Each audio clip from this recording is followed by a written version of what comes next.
Buen día, hermano. Dios le bendiga. El tema que vamos a estar viendo hoy es el Hijo de Dios. Como podrán ver en la pizarra, en el hebreo es Ben Elohim y en el griego es Huios Ho Theos. No encontré cómo hacerle una figura en griego, en el hebreo con el nombre de Edward, para hacerle una broma a Edward, como nos hace siempre a nosotros. El objetivo de la clase de hoy es que todos nosotros comprendamos que Jesús es el Hijo eterno de Dios, de la misma naturaleza divina que el Padre, prometido en el Antiguo Testamento, revelado en el Nuevo Testamento, declarado con poder en la resurrección y exaltado como Rey y Señor. Es una bendición. Alguien que yo conocí hace tiempo decía, le llamaría una diosidencia, porque el pastor hoy ha predicado sobre la necesidad de un Salvador, y es Cristo nuestro Salvador. Y hoy en nuestra tesis es demostrar que Cristo es el Hijo de Dios.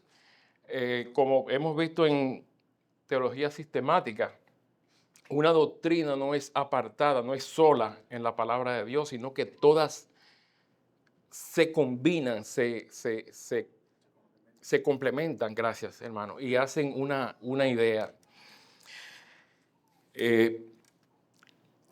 Vamos a ver que Dios fue revelado progresivamente quién era su Hijo mediante figuras representativas a lo largo de la Escritura hasta mostrar al verdadero Hijo. La Biblia es una sola historia, es una historia de redención que se orquestó por el Dios Trino, Dios Padre, Dios Hijo, Dios Espíritu Santo, desde antes de la creación del mundo. Y la Biblia es una historia que comienza en el Génesis 1:1 y va llevando ese evangelio del que el pastor nos hablaba hoy a todo lo largo, mostrándolo con símbolos, con sombras al Hijo de Dios en el Antiguo Testamento y luego revelado en el Nuevo Testamento. A efecto de la parte de la clase, y como una narrativa, es que comienza con Adán, luego con el pueblo de Israel, con David y los reyes davídicos, y llega hasta el Mesías. Toda la Escritura, el Hijo de Dios encuentra su cumplimiento definitivo única y exclusivamente en el Hijo eterno y verdadero de Dios, que es Cristo, que es el Mesías. En el Antiguo Testamento, disculpen, voy a estar leyendo y le voy a hacer una confesión que se la hice al pastor. A mí hoy me ha dado cólico, me duele la rodilla operada, que nunca me había dolido, me duele la cabeza, estoy tosiendo, me duele una muela, no es mentira, o sea, me duele una muela y me duele un oído, pero, como me puse en las manos del Señor, no me vean a mí, sino lo que voy a estar compartiendo con ustedes. Amén. Muy bien, va muy bien. Ok. En el Salmo 2, versículos 6-7, la palabra de Dios dice, en una revelación al rey David, porque yo he puesto una inspiración al rey David, escribe, inspirado por el Espíritu Santo, porque yo he puesto mi rey sobre Sión, mi santo monte, yo publicaré el decreto. Jehová me ha dicho, mi hijo eres tú, yo te engendré hoy. En el original no dice Ben Elohim. Sin embargo, dice Beni Atá, otro nombre.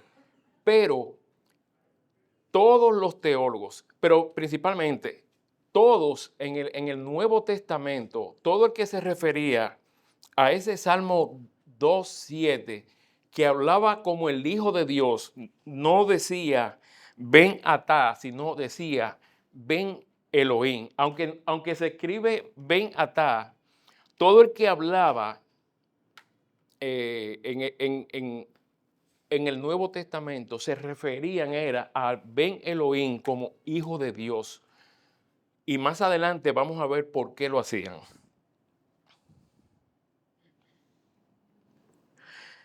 En el Nuevo Testamento se expresa como huíos joteo en Mateo 3:17, cuando Dios expresa, este es mi Hijo amado.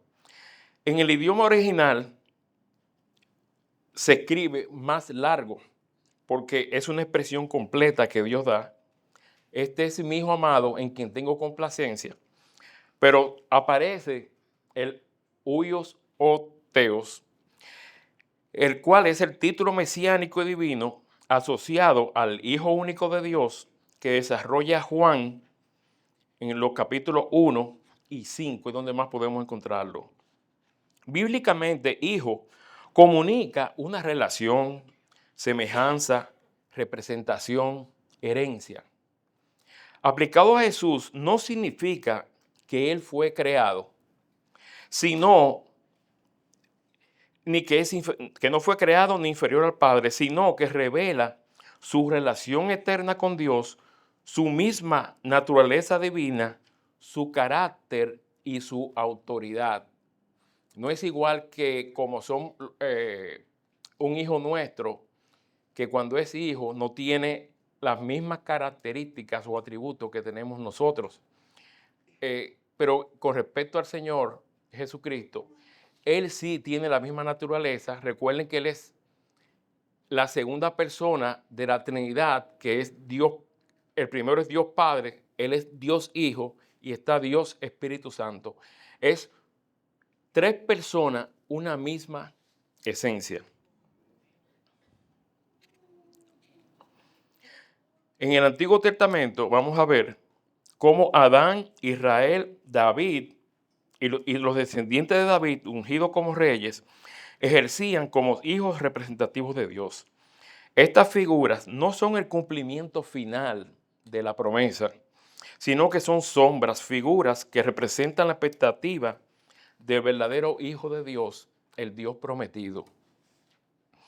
Adán, como hijo representativo, creado a imagen de Dios y cabeza representativa de la humanidad, como lo podemos ver en Génesis 1, 26, 28. Dice la palabra de Dios. Entonces Dios dijo, hagamos al hombre a nuestra imagen, conforme a nuestra semejanza, y señoree en los peces del mar, en las aves de los cielos, en las bestias, en toda la tierra, y en todo animal que se arrastra sobre la tierra. Y creó Dios al hombre a su imagen de Dios lo creó, varón y hembra los creó, y los bendijo Dios y les dijo, fructificaos y multiplicaos, llenad la tierra, sojuzgadla y señoread en los peces del mar, en las aves de los cielos y en todas las bestias que se mueven sobre la tierra. También puede entenderse como hijo de Dios por la forma en que vino al mundo, como lo confirma Lucas al llamarlo en la secuencia genealógica de Jesús, Adán, hijo de Dios, en Lucas 3:38.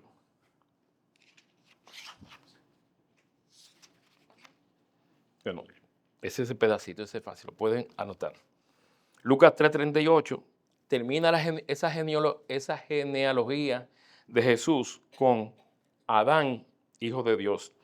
Luego tenemos, en segundo lugar, Israel como hijo representativo. Israel es llamado hijo de Dios porque fue el pueblo escogido por Dios para traer al Mesías prometido. Y me estoy dando cuenta que estoy saltando un pedazo. Y es que esto comienza en Génesis 3:15, donde el Señor le dice a la serpiente que el hijo de, perdón, Génesis 3:15, donde Jehová dice que la simiente de la mujer aplastará la cabeza de la serpiente. Amén. Entonces, Israel es el pueblo escogido para traer esa simiente prometida que aplastaría la cabeza de la serpiente. Y podemos ver que la palabra de Dios nombra a Israel como su hijo en Éxodo 4:22 y en Oseas 11:1. Tercero, David y sus descendientes ungidos como reyes. David y su descendencia real representan y son un símbolo del reino eterno del Hijo de Dios. En el Salmo 2:7, David escribe: yo publicaré el decreto. Jehová me ha dicho, mi hijo eres tú, yo te engendré hoy. Además, en el segundo libro de Samuel, capítulo 7, versículos 12-14, David recibe la promesa del pacto davídico. Yo le seré a él padre y él me será hijo. David sabía perfectamente que no se trataba de él a quien se referían estos pasajes. Y le voy a hacer una confesión, y es que gracias al Señor, le doy tantas gracias al Señor que me trajo a esta iglesia, porque en la iglesia que yo venía se predicaba básicamente del Nuevo Testamento, y el Antiguo Testamento era como algo que estaba ahí, como un obsoleto, como un archivo. Aquí, en la iglesia bíblica de la gracia, por el esfuerzo de los pastores y maestros, yo he aprendido a ver la importancia del Antiguo Testamento. He aprendido a ver a Cristo. He aprendido a ver el Evangelio en el Antiguo Testamento y cómo el uno y el otro son un solo hilo. Amén. Es un solo pacto eterno. Y por eso le doy tantas gracias al Señor. Y David entendía en su tiempo que no era de él que él escribía, sino de un hijo que vendría a liberar la nación, a darle vida. Cuando el pastor predicaba hoy, yo decía, oye, es que no hay forma de que cuando tú estás muerto en tu delito y pecado, tú puedas acercarte a Dios. Porque es que un muerto está ahí tirado, un muerto no hace nada, no se mueve, no, o sea, muerto es muerto. No hay forma en que uno aplique que muerto es muerto, porque lo entendemos. Entonces, para poder acercarse a Dios, Dios tiene que darle vida por medio de la predicación de la palabra. Y esa palabra cuando llega, y yo me lo imagino como que uno que está así, de repente hace, coge una bocanada de aire y vive, entonces puede acercarse a Dios, puede ir a Dios. Y eso lo pensé cuando el pastor hablaba hoy en la prédica. Entonces vimos a Adán, vimos a Israel, vimos a David. Ahora vamos a ver la promesa del rey hijo. El Salmo 2, cuando comienza en el versículo 2, presenta al rey como ungido y también en el 7 como hijo de Dios. Y en Isaías 9:6 anuncia al hijo cuyo gobierno descansa sobre su hombro. La visión de Daniel, capítulo 7, versículos 13-14, y lo voy a leer. Miraba yo en la visión de la noche, y he aquí, con las nubes del cielo venía uno como hijo de hombre, que vino hasta el anciano de días, y le hicieron acercarse delante de él, y le fue dado dominio, gloria y reino, para que todos los pueblos, naciones y lenguas le sirvieran. Su dominio es dominio eterno, que nunca pasará, y su reino uno, que no será destruido.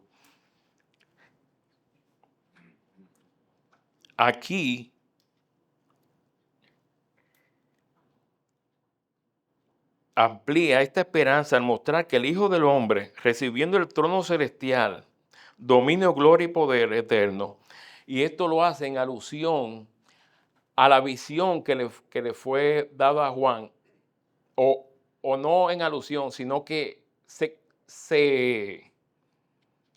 complementa, se demuestra que habla de Cristo con la visión dada a Juan en los libros, en el libro del Apocalipsis, capítulo 4 y capítulo 5, cuando Cristo entra y Juan ve a un cordero como cordero inmolado, que es el único digno de poder romper los sellos y abrir el libro. El Antiguo Testamento prepara el camino para Cristo. Adán, Israel y David anticipan aspectos de la filiación, pero Jesús es quien cumple perfectamente lo que ellos representaban. Él es el Hijo verdadero, obediente, real y definitivo. Con respecto al Hijo de Dios, en el Nuevo Testamento, después de observar las sombras, símbolos del Antiguo Testamento, el Nuevo Testamento nos revela plenamente al Hijo verdadero. En el Nuevo Testamento Jesús es revelado como el Hijo verdadero por el testimonio del Padre, por su propia afirmación, por la confesión de los discípulos y por la de los ángeles y por la enseñanza apostólica. Y vamos a ir viendo uno a uno. Por ejemplo, primero, Dios Padre lo declara. Primero lo hace en el bautismo de Jesús, en Mateo 3, 16, 17, cuando dice, y de Jesús, después que fue bautizado, subió luego del agua, y he aquí los cielos le fueron abiertos, y vio al Espíritu de Dios que descendía como paloma, y venía sobre él, y hubo una voz desde los cielos que decía, este es mi Hijo amado, en quien tengo complacencia. También Dios lo declara en la transfiguración de Jesús en Mateo 17:5. Cito, mientras él aún hablaba, una nube de luz los cubrió, y he aquí una voz desde la nube que decía, este es mi Hijo amado, en quien tengo complacencia. Pero aquí nos da un mandato, a él oír o escuchar.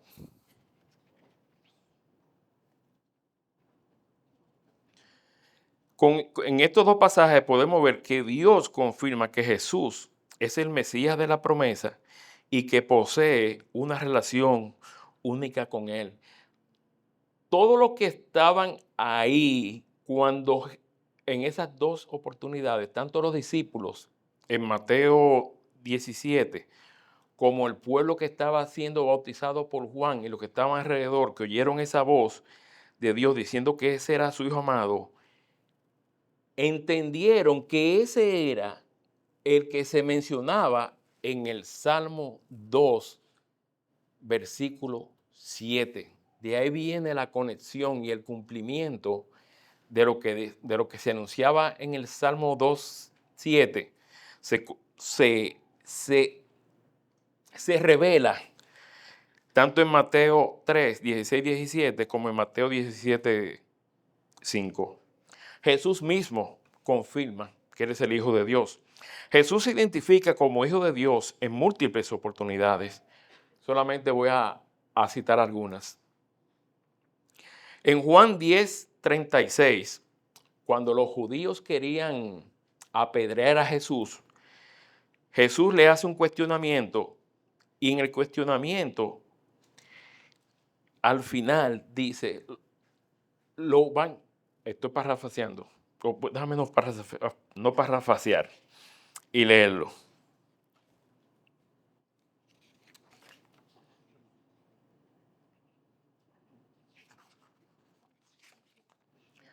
¿Alguien me puede leer Juan 10:36, por favor?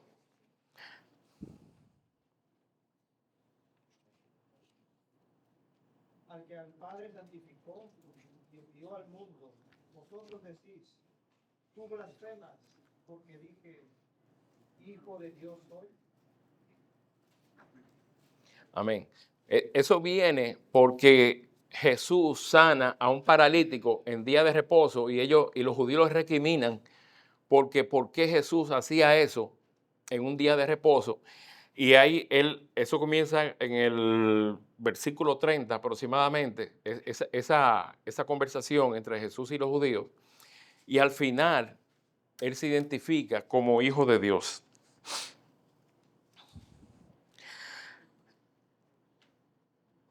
En Juan 11:4, en la resurrección de Lázaro, Jesús, en el versículo 4, también se identifica como hijo de Dios, mostrando que su identidad filial forma parte de su propia enseñanza.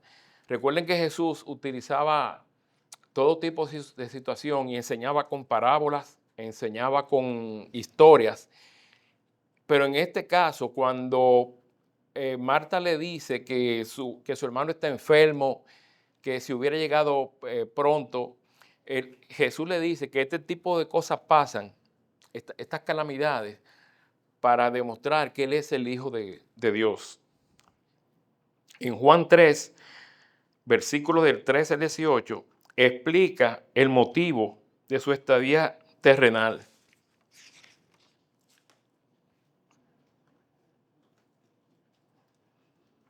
Cuando dice, nadie subió al cielo, sino el que descendió del cielo, el Hijo del Hombre que está en el cielo. Y como Moisés levantó la serpiente en el desierto, así es necesario que el Hijo del Hombre sea levantado, para que todo aquel que en él cree no se pierda, mas tenga vida eterna. ¿Qué estaba anunciando Jesús ahí? Aparte de que él era el Hijo de Dios. ¿Qué otra cosa importante decía él ahí? Sí, pero algo que él estaba anunciándole. Su muerte y resurrección. Pero da pilas.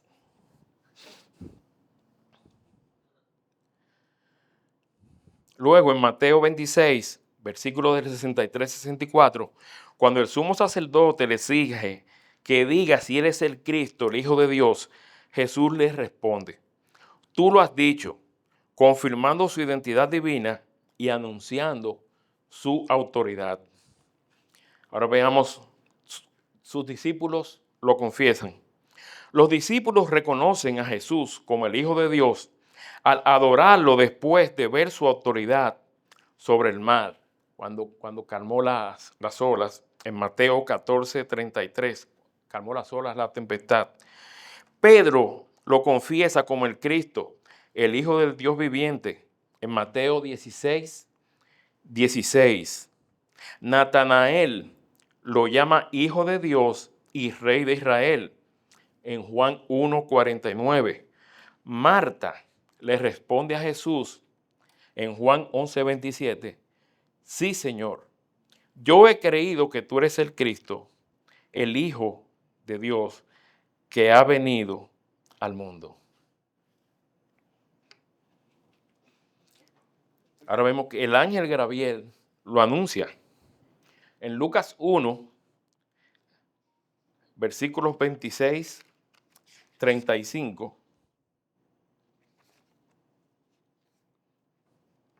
El ángel es enviado a anunciarle a María que daría a luz a un niño y que ese niño es hijo del Altísimo, hijo de Dios, quien es el cumplimiento de la promesa dada en el Antiguo Testamento. He oído varios pastores y estudiosos que dicen que en la cultura las vírgenes estaban a espera, porque como ya había sido anunciado que el Mesías venía de una virgen, y cada mujer tenía la esperanza de poder ser esa virgen que llegaba. O sea que cuando María se le da ese anuncio, esa noticia, es que ella es la virgen anunciada en el Antiguo Testamento, que sería el canal por el cual llegaría, el Mesías prometido. Los apóstoles explican su significado. Pablo nos enseña que Jesús es el Hijo prometido por los profetas en las Santas Escrituras, como lo podemos ver en Romanos 1, versículos 2 y 3. Que el que había prometido antes por sus profetas en las Santas Escrituras, que él había prometido antes por sus profetas en las Santas Escrituras acerca de su Hijo, nuestro Señor Jesucristo, que era del linaje de David, según la carne, que fue declarado Hijo de Dios con poder, según el Espíritu de Santidad, por la resurrección de los muertos. Pablo apunta directamente a que Jesucristo es el Hijo de Dios.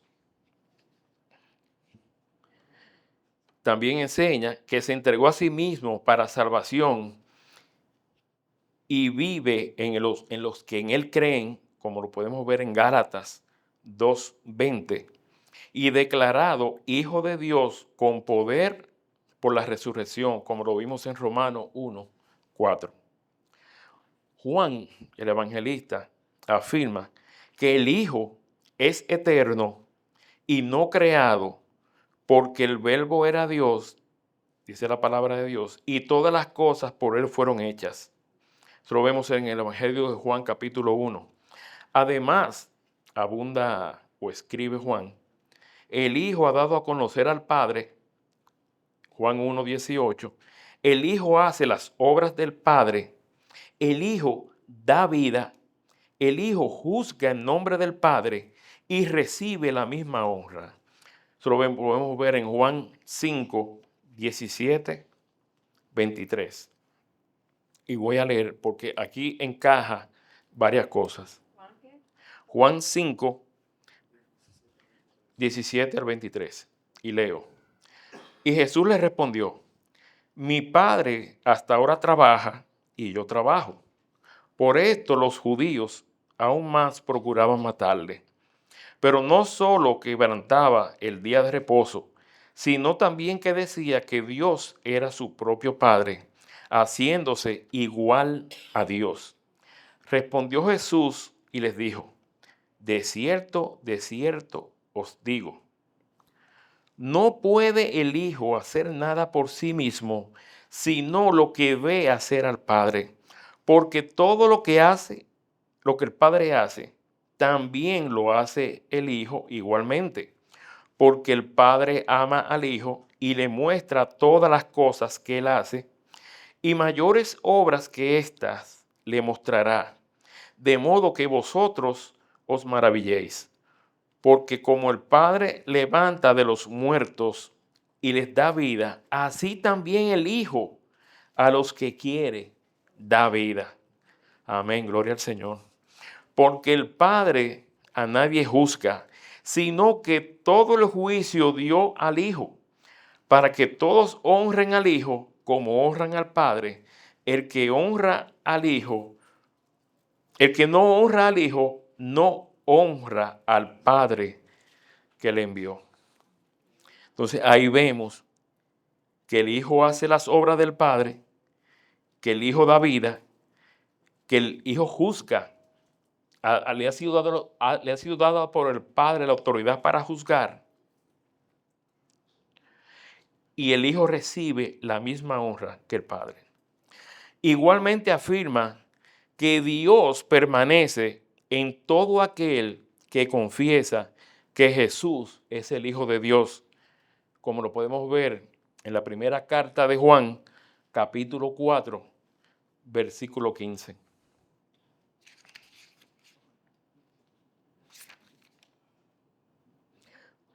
Que dice, todo aquel que confiese que Jesús es el Hijo de Dios, Dios permanece en él y él en Dios.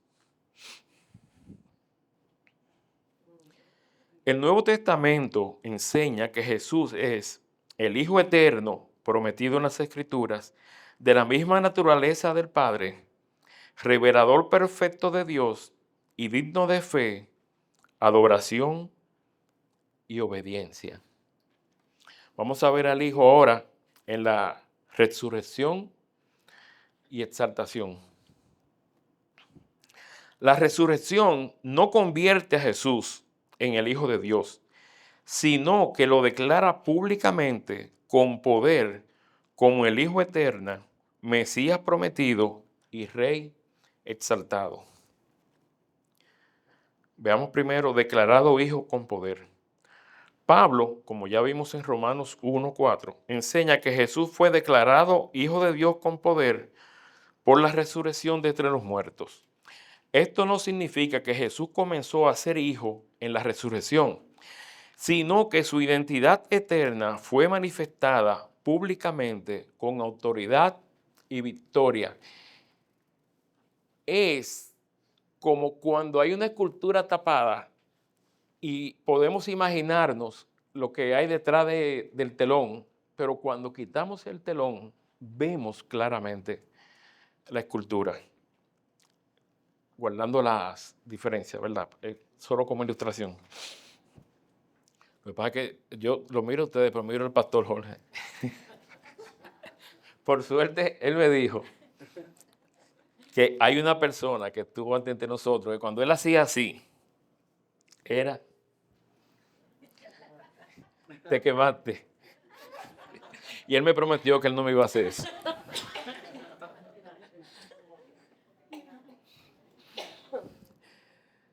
El cumplimiento del Rey Hijo prometido. La exaltación de Jesús cumple la promesa del Salmo 2. Mi hijo eres tú, yo te engendré hoy y he puesto mi Rey sobre Sión. En la resurrección y exaltación, Dios confirma que Jesús es el Rey mesiánico prometido, exaltado a la diestra de Dios. Pedro proclama que Dios resucitó a Jesús, lo exaltó a su diestra y lo hizo Señor y Cristo.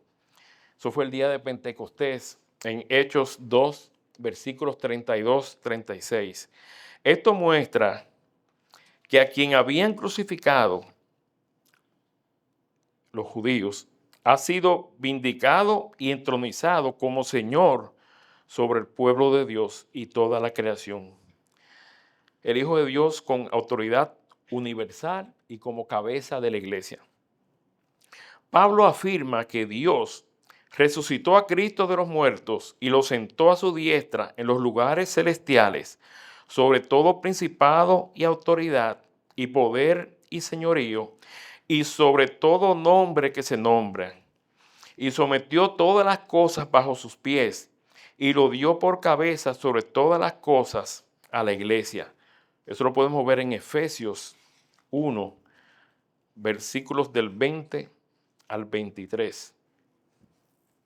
Y lo que tenga la memoria fresca sabe que Efesios lo vimos hace unos 4 o 5 años. Vimos la carta de Pablo a los Efesios, versículo a versículo aquí en nuestra iglesia. Muy edificante.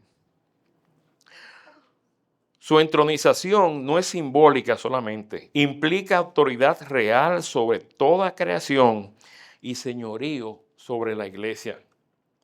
Jesús, nombre sobre todo nombre. Dios exaltó a Jesús hasta lo sumo y le dio un nombre que es sobre todo nombre, para que en el nombre de Jesús se doble toda rodilla de los que están en los cielos y en la tierra y debajo de la tierra, y toda lengua confiese que ese Jesucristo es el Señor, para gloria de Dios Padre, como lo podemos ver en Filipenses, capítulo 2, versículos del 9 al 11. La exaltación revela que el Hijo merece adoración universal y obediencia absoluta. Cuando yo leo este pasaje de las Escrituras, que dice, un nombre que es sobre todo nombre, para que en el nombre de Jesús se doble toda rodilla de los que están en los cielos y en la tierra, y debajo de la tierra, y toda lengua confiese que Jesucristo es el Señor, para gloria de Dios Padre. A veces, como creyentes, nos pasa que vemos cosas que pasan en el mundo. La persecución a la iglesia, personas que en posiciones de autoridad usan esa autoridad para ir en contra de la palabra de Dios. Y uno a veces se siente, quiere coger la pelea para uno y se siente impotente, es la palabra. Pero cuando vemos un pasaje como este, aún esos que están en contra de Dios, que promueven todo lo que es en contra de lo que el Señor establece en su palabra, un día se van a arrodillar y van a confesar que Jesucristo es el Señor. Pero lamentablemente cuando eso pase, it's too late para ellos si no han venido a Cristo. Si no le ha sido cambiado el corazón de piedra por un corazón de carne. Porque van a sufrir la ira eterna de Dios por siempre. Eterno es eterno, que no se acaba. Entonces, Señor, hermanos, descansemos en que dice la palabra de Dios, el Señor dice, mía es la venganza. Cuando escuchemos ese tipo de cosas, y a veces lo hago, a veces no lo hago. Es más a veces que no lo hago a que lo hago, que le digo, Señor, tú eres soberano y tú tienes control sobre esa persona, tú tienes control sobre esa situación. La mayoría de las veces yo quisiera me imagino como un misil de eso nuevo, como que yo le tiro una cosa de esa, una bomba de esa que explote y que eso hago la mayoría de las veces. Pero después que lo pienso y lo hago, ya pequé, ¿verdad? Dice la palabra de Dios. Entonces me arrepiento y lo hago, pero otras veces cuando pasa eso digo, wow, eso es el Señor. Y el Señor controla, y el Señor nos sostiene. Y esa persona, por más vociferante que sea, por más malvado que sea, se va a arrodillar y va a confesar que Cristo es el Señor, aunque tenga toda la vida negándolo y diciendo que no existe Dios. Amén. Hebreos presenta al Hijo sentado a la diestra de la majestad en las alturas y agrega, tu trono, oh Dios, por el siglo del siglo, cetro de equidad es el cetro de tu reino. Eso está en Hebreos capítulo 1, versículos 3 y 8. Así, la exaltación de Jesús confirma su dignidad divina, su reinado eterno y su superioridad sobre toda criatura. La resurrección y la exaltación no crean la filiación divina de Jesús, la revelan, la proclaman, la vindican. El Hijo eterno, prometido en las Escrituras, resucitó victorioso, fue entronizado y está a la diestra del Padre, recibió autoridad universal y reina como Señor, Mesías y Rey eterno. Gloria a su nombre. El Hijo eterno no solo fue anunciado y revelado, sino que entró en la historia para cumplir el propósito redentor de Dios, como vimos Génesis 3:15. En la encarnación, el Hijo asume verdadera humanidad. En su vida obedece perfectamente al Padre. En su muerte se entrega como sustituto por los pecadores y en su resurrección vence el pecado y a la muerte. Así cumple lo que Adán, Israel y David no lograron o no podían hacer, que es ser el Hijo fiel, el representante perfecto, el Rey obediente y el Salvador definitivo, Señor de señores. Conclusión y aplicaciones. La tesis de la clase se confirma al recorrer todo el bosquejo desde el Antiguo Testamento, el título Hijo de Dios, que aparece en forma representativa, primero en Adán, luego en Israel, luego en reinado davídico, simbolizando la esperanza del Mesías prometido.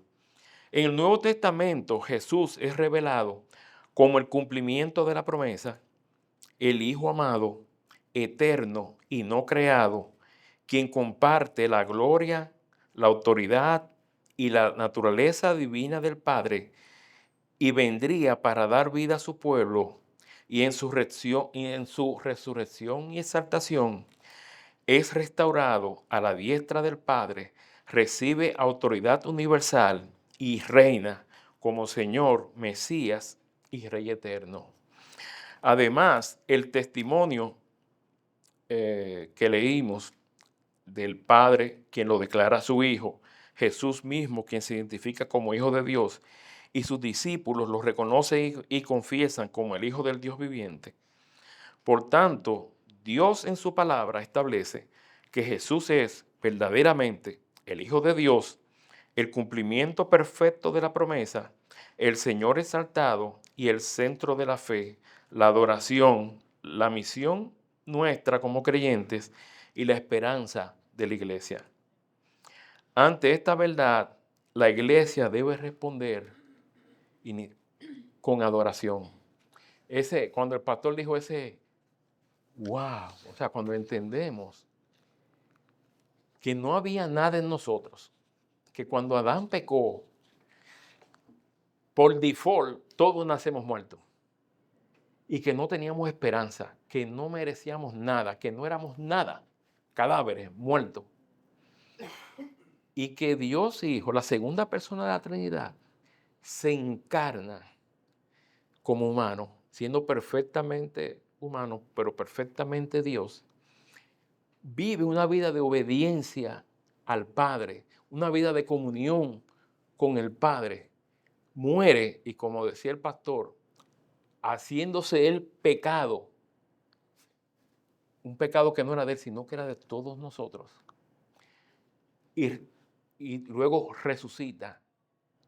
Tú dices, wow, y eso tiene que hacernos caer de rodillas y adorarle, adorarle, rendirle el honor, darle la gloria solamente a Él. Pero también nos hace vivir con una fidelidad doctrinal. El pastor decía hoy, centrarnos en la palabra, no irnos ni un poquito acá, ni un poquito allá, o usar interpretaciones nuestras para acomodar la palabra a lo que nosotros sentimos o pensamos o queremos. Porque muchas veces queremos tomar una decisión. Y no voy a decir que en otra iglesia, porque a veces me pasa a mí. Una decisión, algo, y viendo, oigo una prédica, un pasaje, digo, oh. Y entonces acomodo eso que leí o eso que escuché a lo que yo quiero hacer. Digo, no, pero esto es el Señor. No, no, no y no. No hagamos eso. Seamos fiel a la palabra. Caminemos a la luz de la palabra. Tengamos una vida bajo el crisol de la palabra, meditándolo todo a la luz de la palabra. La lucha es difícil, pero ¿qué pasa?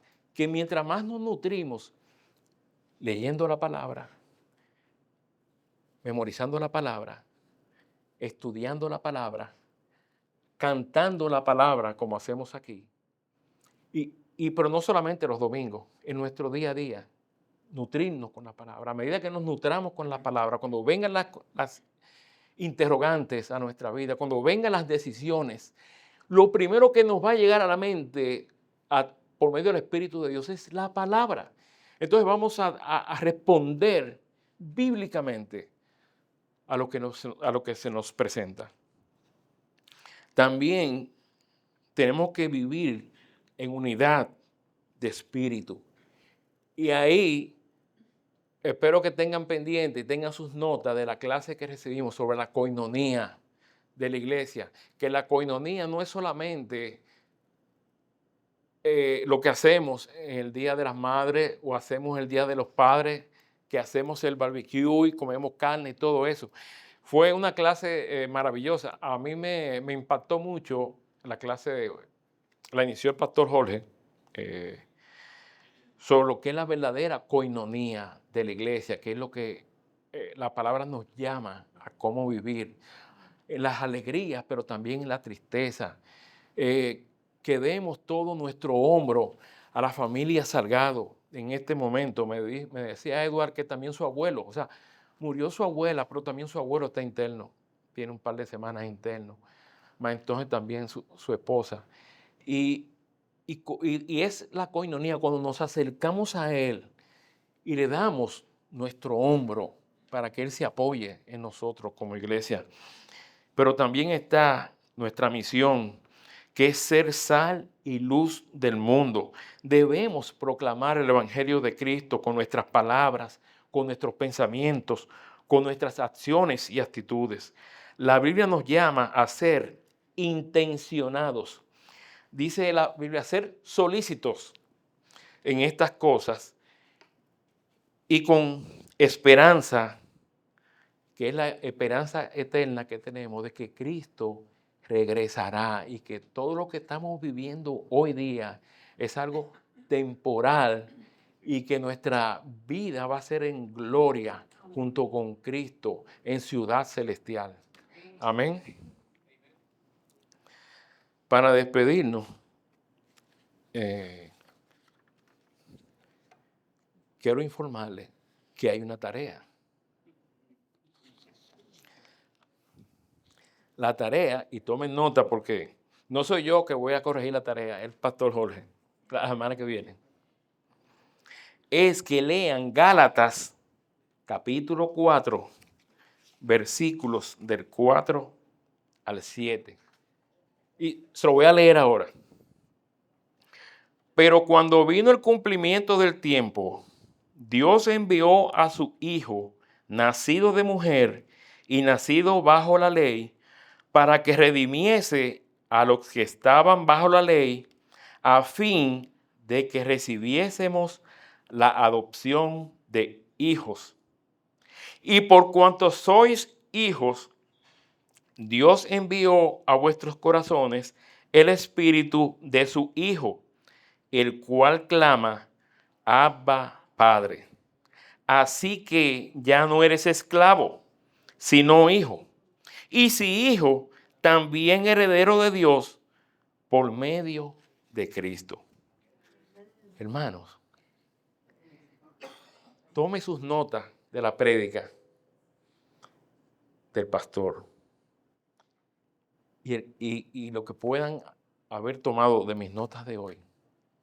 Y a la luz de la prédica del pastor y de mis notas de quién es el Hijo de Dios y qué es el cumplimiento de la promesa, entonces leamos ese pasaje de la Biblia y pregúntese, analícelo como si usted fuera un bebé.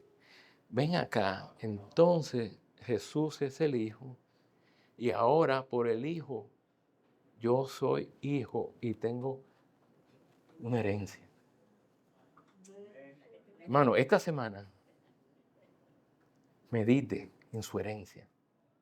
Una herencia incorruptible, eterna y por siempre. Amantísimo Señor.